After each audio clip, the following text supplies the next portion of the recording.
I am a 27 years old female, used to be an escort from 18 until I was 23. I'm not proud of it, but I did what I had to do to keep studying and a roof over my head.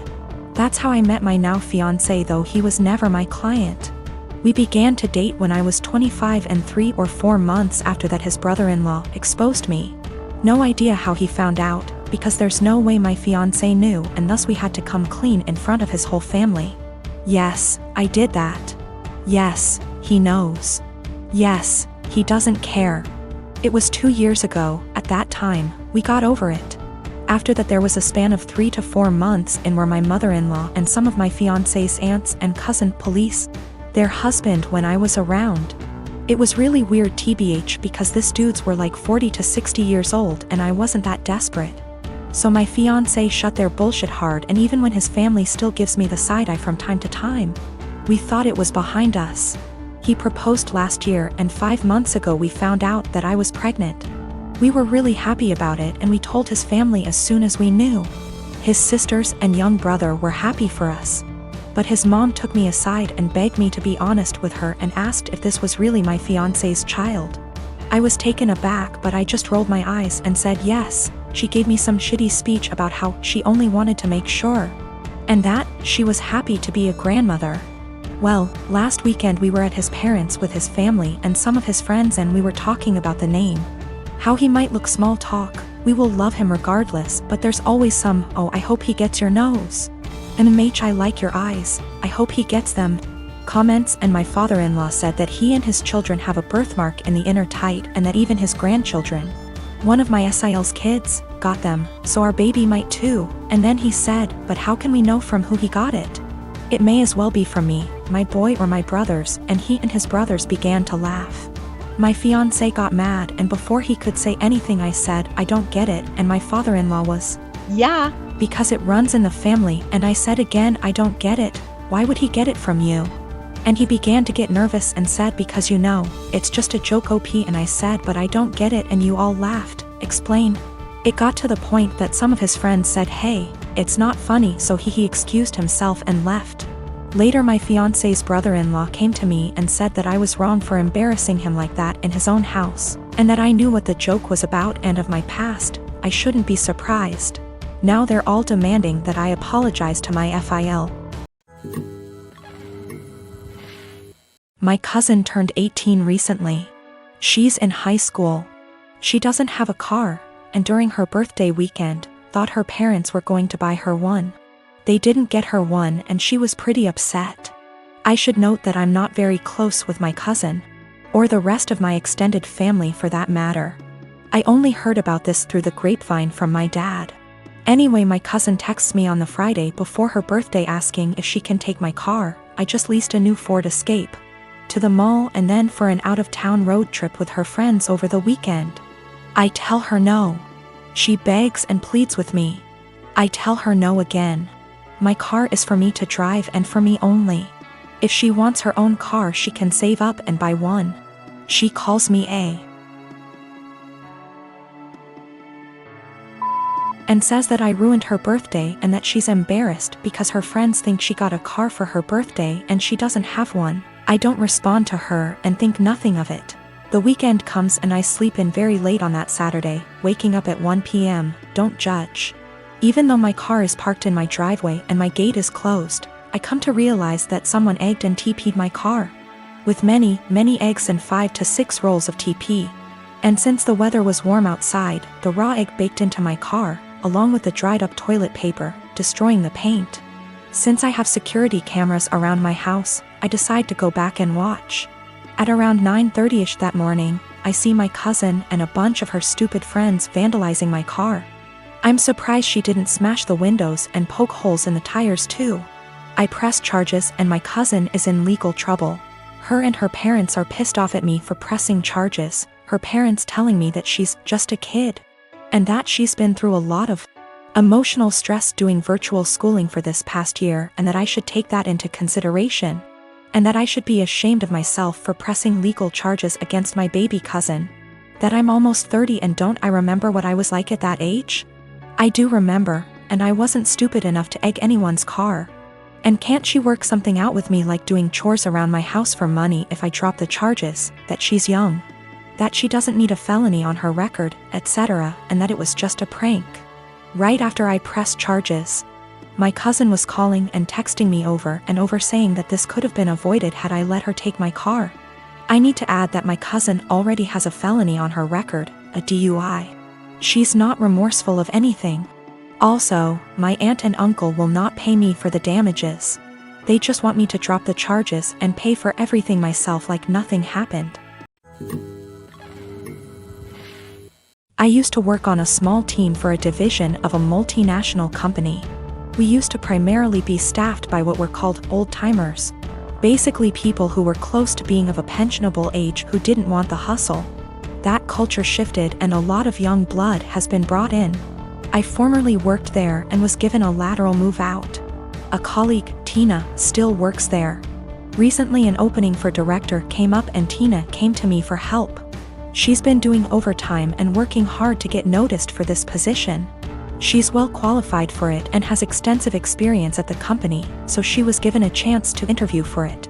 Tina is a single mother who has overcome poverty in childhood, racists / bigots in the industry, and worked hard to support her kids.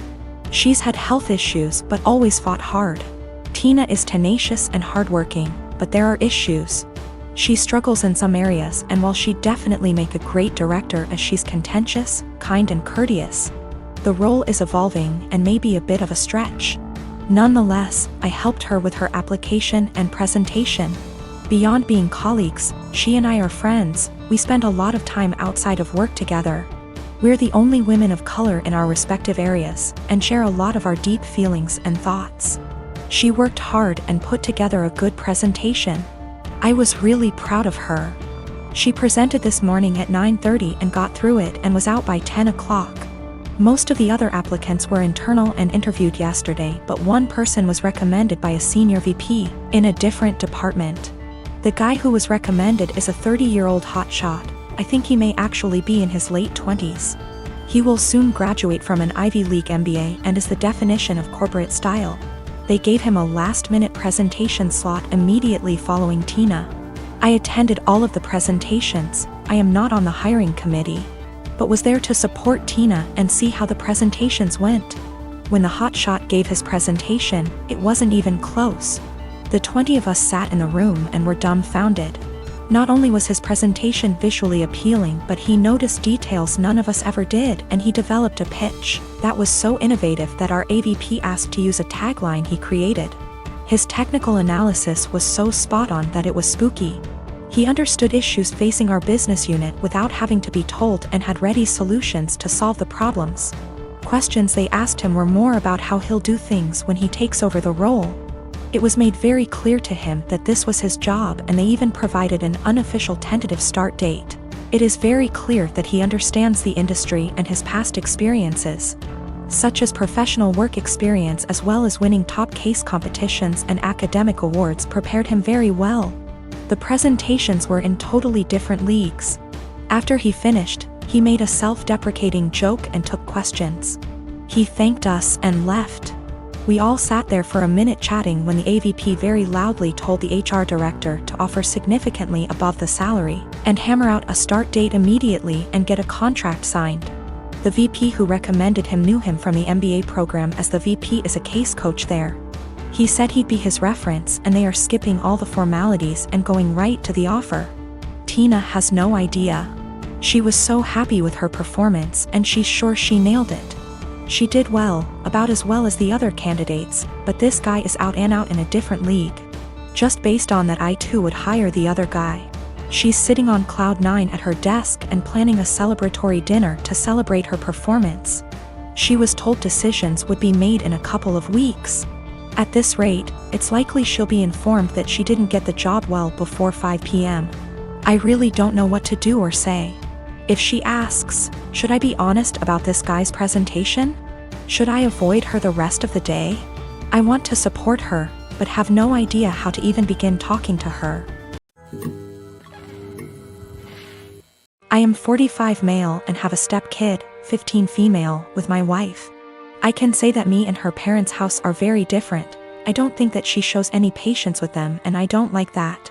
For some reason that I do not know, whenever she wants to punish her, she will make it seem like she is going out to do something or save the punishment for when she leaves for work, so it's my responsibility to punish her. I really don't like the idea of punishing kids that aren't mine. Don't get me wrong, I've been in her life since she was 4 and I love her to death. But it doesn't change the fact that they aren't my kids, and it seems like a major out of bounds thing to do. Again, I'm really not comfortable with doing that. She is a good kid and is really responsible, but I feel like my wife's parenting has made her feel like she has to be perfect, or else she will get punished. I've never actually punished her. Like I said, she's a really good kid, and no circumstances did I ever see that a punishment was necessary. For some context, my wife's punishment is taking away all of her belongings. I mean everything, like she'll close all apps on her phone, can't watch TV, can't go out after school, can't call friends. And all this because she got a C on a test, she put an assignment in late, etc.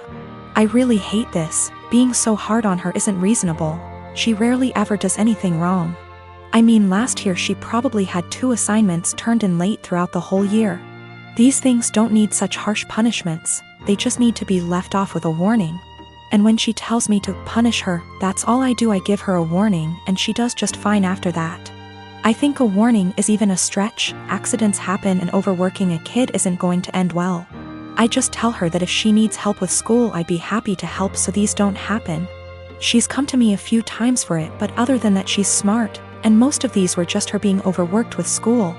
My wife never caught on to this until the other day when I was talking to he about her school, because her mom said she got a report from her teacher that she wasn't focusing. Again, I didn't punish her, I just asked why she wasn't, and she said she was just tired from school and sports.